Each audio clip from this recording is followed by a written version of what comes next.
Some parents make the mistake of pampering their children. They think they are loving the child, but they end up spoiling them. And if you are one of those parents, either you are already facing some trouble because of it, or the trouble is coming, I assure you. What kind of trouble? You have probably made your child's life so comfortable that they now fight with you the moment you ask them to do something difficult or something they disagree with.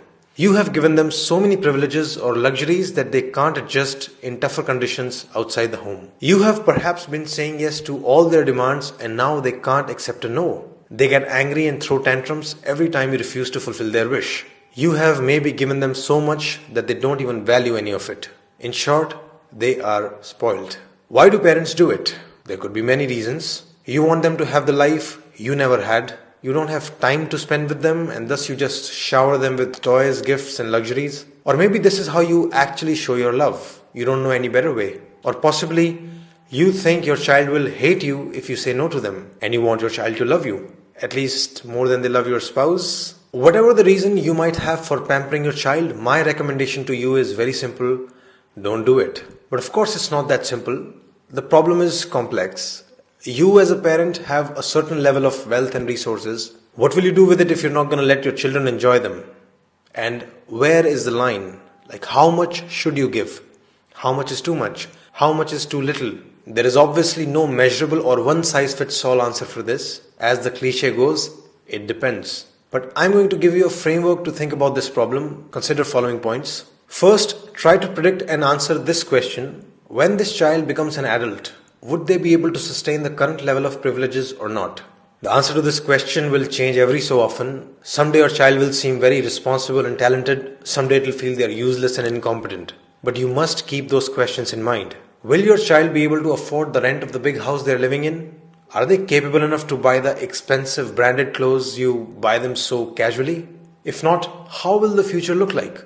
How long will you keep giving these privileges? Ultimately, you will have to cut them off. Ultimately, you will have to make them independent, right? So why not start a little earlier?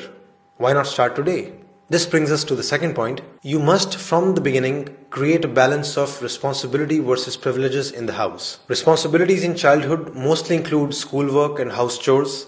Some other responsibilities could be to remain healthy, maintain decorum in the house, even being respectful to parents, etc. You need to make privileges somewhat conditional on these responsibilities. Essentially, give them a taste of adult life, which is, if you don't work, you don't get the car.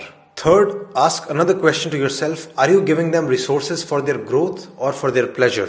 If you're spending money on your child's music classes, sports classes, books, etc., it's very different from spending money on their toys, gadgets, clothes, birthday parties. Basically, whatever you're spending on them, is it being used by the child to just have more fun, or is it being used to try out a new skill or to become better at something, to explore talents, to start a new project, etc.? The problem would begin when you start spending excessively on their fun without proportionately spending on their talents and growth.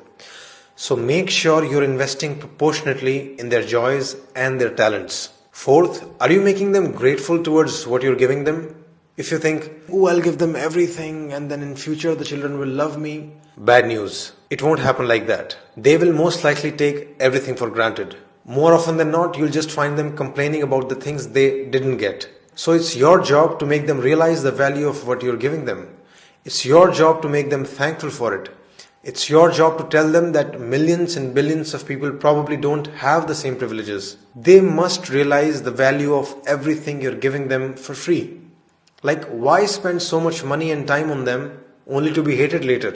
You give them everything and they grow up resenting you and not talking to you? What's the point of it all? Who did you do it for? So gratitude must be taught to them explicitly. And first step there would be to show gratitude to your own parents consistently. Fifth, you must make your child experience no from time to time. They must learn to deal with it. Of course, don't do it arbitrarily. Say no only when you have good reasons to say no, but do say it when needed.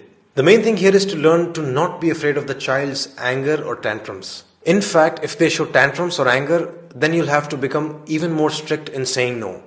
Your goal is to make sure that they accept your no with respect.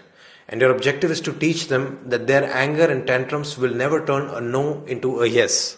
If you get scared and say yes to avoid fighting with them, you're only making them stronger. This is basic operant conditioning. By letting their anger win, you're reinforcing their bad behavior. In fact, if they show bad behavior, you need to not only stand your ground and stay firm, but you can even go on to cut additional privileges.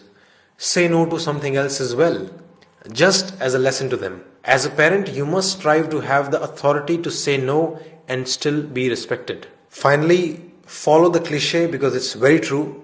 Your time is the best gift. Children need your time, your love, your care. That's really the biggest gift. Pamper them with your time whenever you can, not with things. If you really want them to love you all your life, give them good memories with you, not just stuff which anyone can buy them. So these were my premises, and I repeat the conclusion: don't pamper your child too much. That's it. If you think